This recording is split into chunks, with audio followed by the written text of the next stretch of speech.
दो दोस्तों के बीच में पैसों के लिए लड़ाई हो गई, ये तो आपने बहुत सुना होगा। पर क्या आपने सुना है कि दो देशों के बीच में सिर्फ इसलिए जंग हो गई कि क्योंकि सामने वाले ने अपने पैसे वापस मांग लिए? जी हाँ, समय था 2 अगस्त 1990 का, जब इराक ने कुवैत पर हमला कर दिया और मात्र 2 दिन के अंदर यानी 4 अगस्त को पूरे कुवैत पर कब्जा कर लिया।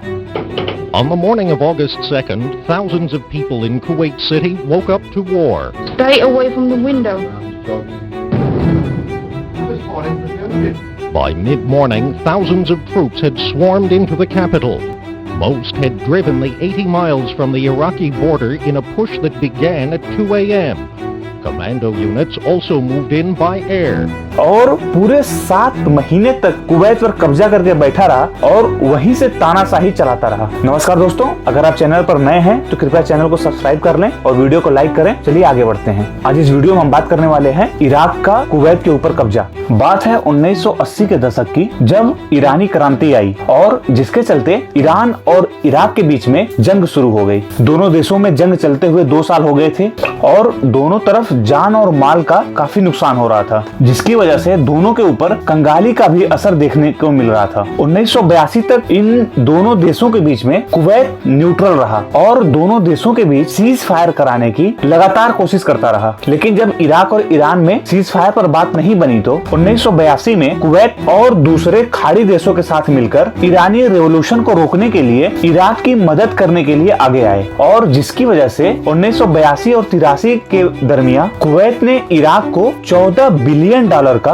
लोन दिया। अब इस मदद की वजह से अब कुवैत भी ईरान का दुश्मन बन गया और उसको इसका खामियाजा भी भुगतना पड़ा। जैसे कि जब भी कुवैत के टैंकर तेल भरकर रोड पर निकलते, ईरान उनको टारगेट करके टैंकर्स को ही उड़ा देता। ईरान की जंग इराक से तो जारी थी, साथ ही साथ कुवैत पर भी वो बराबर हमला करता रहा, खासकर कुवैत की इकोनॉमी को अफेक्ट करने के लिए। लगभग 8 साल तक 1980 से 1988 तक ईरान और इराक के बीच में जंग जारी रही, लेकिन ये दोनों किसी निर्णय पर नहीं पहुंच रहे थे और जिसकी वजह से यूनाइटेड नेशन ने इन दोनों के ऊपर काफी दबाव बनाया और दोनों के बीच सीज फायर करवा दिया। तो इन 8 साल के जंग में इराक के ऊपर $80 बिलियन का पूरा कर्जा हो चुका था, जिसमें से कि $14 बिलियन का कर्जा केवल और केवल कुवैत का था। अब यहीं से दोनों देशों के बीच में बात बिगड़नी शुरू होती है, क्योंकि जंग खत्म होने के बाद कुवैत ने इराक से अपने $14 बिलियन वापस मांग लिए और इराक उस समय तक कुवैत के पैसे वापस लौटाने की पोजीशन में नहीं था। तो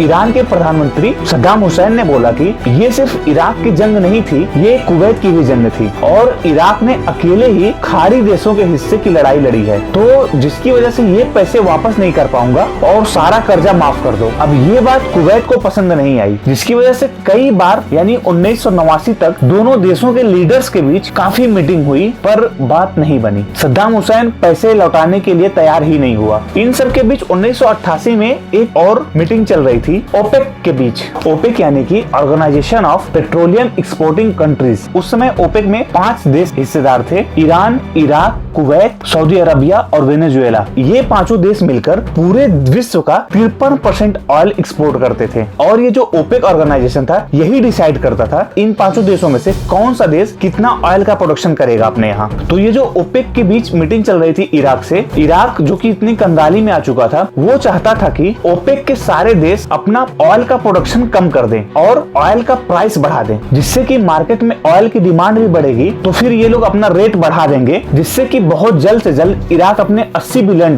का कर्जा चुका पाएगा। लेकिन ओपेक देशों में भी इराक की इस मीटिंग का कोई फायदा नहीं हुआ, क्योंकि इराक ने जब कुवैत के $14 बिलियन वापस करने से मना किया तो कुवैत ने अपने ऑयल के प्रोडक्शन को और बढ़ाने की मांग की। हालांकि उस समय तक Kuwait 0.9 million barrel oil per day का प्रोडक्शन करता था और अब कुवैत चाहता था कि उसके ऑयल के प्रोडक्शन को और 50% बढ़ा करके 1.35 मिलियन बैरल कर दिया जाए, यानी कि लगभग 21 crore 50 lakh litre crude oil का प्रोडक्शन प्रतिदिन। हालांकि कुवैत तो अपने हिस्से का जो प्रोडक्शन था वो तो कर ही रहा था, तो उसे मार्केट में कम रेट पर तेल बेचने में कोई दिक्कत नहीं थी। और उस समय के इराक के विदेश मंत्री ने कुवैत पर यह आरोप लगाया था था कि कुवैत प्रति बैरल $1 कम कीमत पर ऑयल बेच रहा है, जिसकी वजह से इराक को सलीना $1 बिलियन का नुकसान हो रहा है। अब जब कुवैत ने ऑयल प्रोडक्शन में कोई कमी नहीं की तो इराक और कुवैत के बीच तनाव और बढ़ते ही जा रहा था। और इसी बीच इराक ने कुवैत पर एक और आरोप लगा दिया कि कुवैत लेटेस्ट टेक्नोलॉजी से इराक के अंदर का क्रूड ऑयल की चोरी कर रहा है, और साथ ही साथ यह भी आरोप लगाया कि कुवैत ने अब तक $2.4 बिलियन का क्रूड ऑयल का चोरी कर चुका है। और इन सब आरोपों की वजह से कुवैत और इराक के बीच में दूरियां काफी बढ़ गई थी। तो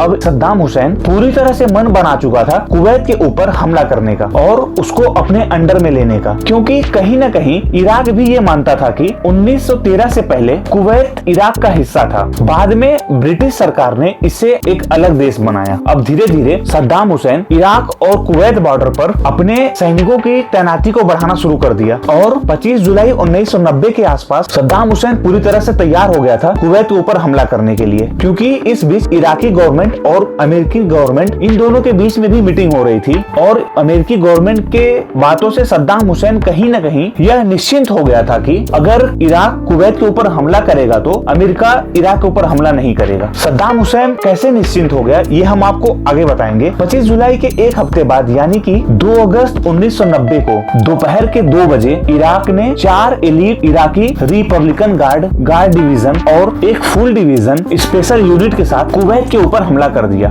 और ये जो 4 एलीट और एक फुल डिवीजन जमीन पर हमला करते हुए आगे बढ़ रहे थे, तो ऊपर से इनको Mi-25 helicopter, Mi-8, Mi-17, bell 412 helicopter ये इनको सपोर्ट कर रहे थे। यानी नीचे नीचे इनकी आर्मी चल रही थी, ऊपर से हेलीकॉप्टर इनको सपोर्ट प्रोवाइड कर रहे थे, जैसे कि गोला बारूद की सप्लाई करना और खासकर कुवैत सिटी के अंदर अपने फौजियों को पहुंचाना इन हेलीकॉप्टर के जरिए। और इसके साथ साथ इराकी एयरफोर्स के सुखोई Su-22 के 2 स्क्वाड्रन, एक Su-25, एक मिराज F-1 और 2 MiG-23 फाइटर्स ने कुवैत के 2 मुख्य एयर बेस को ही उड़ा दिया। और कुवैत गवर्नमेंट को यह साफ मैसेज दे दिया कि अब उनका एयर स्पेस इराक के कब्जे में है। अब सवाल ये उठता है कि इराक इतनी तेजी से कुवैत के अंदर आगे बढ़ रहा था, तो कुवैत की आर्मी और उनके एयरफोर्स अलर्ट पर क्यों नहीं थे? तो इसका जवाब है कि कुवैत को बिल्कुल भी उम्मीद नहीं था कि इराक उनके ऊपर ऐसे हमला कर देगा। पहली बार कुवैत को तब पता चला जब उनका राडार एक बख्तरबंद को डिटेक्ट किया और मैसेज दिया कि दक्षिण की ओर से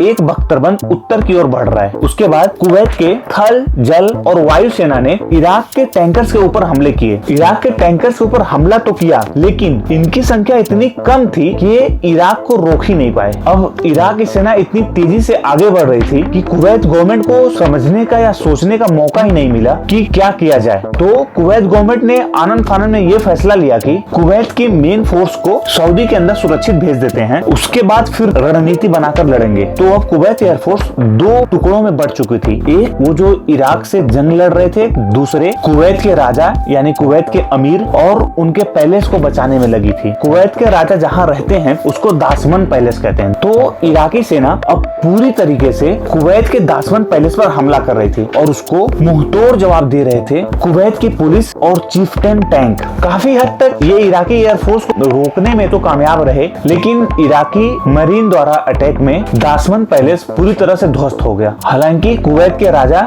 जिन्हें कुवैत के अमीर भी कहा जाता है, वो पहले ही सऊदी अरब भाग गए थे, लेकिन उनके सौतेले भाई शेख फहद को इराकी सेना ने गोली मारकर हत्या कर दी, क्योंकि ये देश छोड़कर भागे नहीं थे, ये दासमन पैलेस की रक्षा के लिए इराक से लड़ रहे थे। बस फिर क्या था, दासमन पैलेस पर कब्जा होते ही कुवैत की फोर्स का मनोबल टूट चुका था और 48 घंटे के अंदर ही यानी 2 अगस्त को लड़ाई शुरू हुआ और 4 अगस्त को कुवैत पर इराक का कब्जा हो चुका था। अब कुवैत की सड़कों पर केवल इराकी टैंकर्स दौड़ रहे थे। कुवैत पर कब्जा करने के बाद सद्दाम हुसैन ने अला हुसैन अली को कुवैत का प्रधानमंत्री बना दिया और अली हसन अल माजिद को गवर्नर। ये दोनों ही इराक के पपेट थे। सद्दाम हुसैन के इस कृत्य के बाद विश्व के सभी देशों ने इसकी बहुत निंदा की और इराक के करीबी यानी हमारा भारत और फ्रांस सद्दाम हुसैन से इराकी फोर्स को कुवैत से बाहर निकलने की मांग की। और सोवियत संघ यानी उस समय का रूस, सोवियत संघ, चीन सहित कई देशों ने इराक पर हथियार के प्रतिबंध भी लगा दिए। अब तक 6 महीने हो चुके थे सद्दाम हुसैन पर पीछे ही नहीं हट रहा था। 15 जनवरी 1991 को अमेरिका ने इराक को ये अल्टीमेटम दिया कि या तो देश खाली कर दो या फिर युद्ध के लिए तैयार हो जाओ, क्योंकि जितनी भी मीटिंग्स हो रही थी, कितनी भी आलोचनाएं हो रही थी, इन सब का सद्दाम हुसैन के ऊपर कोई भी असर नहीं पड़ रहा था। फिर अगले दिन 16 जनवरी 1991 को अमेरिकी एयरफोर्स, कुवैत एयरफोर्स और कुवैत के मित्र देश इराक के ऊपर बहुत जोरदार हमला कर दिए, जिसको नाम दिया गया था डिजर्ट स्टॉर्म, और इसमें इराकी वायुसेना पूरी तरह से नष्ट हो गई। और फिर उसके बाद जमीन पर लड़ाई शुरू होती है, जो कि लगभग 40 दिन तक चली और फरवरी अंत तक यानी 25 फरवरी को कुवैत को ऑफिशियल आजादी मिल गई थी इराक से। और फिर पूरे 8 महीने बाद यानी 15 मार्च 1991 को कुवैत के अमीर यानी कुवैत के राजा सऊदी से अपने देश वापस आए। इस जंग में लगभग 1000 कुवैतियों को इराक ने मौत के घाट उतार दिया। आज भी कुवैत में अमेरिकी एयरफोर्स और अमेरिका के ट्रूप्स मौजूद हैं जो कुवैत को प्रोटेक्शन देते हैं। तो बस यहीं तक था। तो दोस्तों, ये वीडियो आपको कैसी लगी प्लीज कमेंट करके जरूर बताएं। चैनल पर अगर आप नए हैं तो चैनल को सब्सक्राइब करें और वीडियो को लाइक करना ना भूलें। धन्यवाद।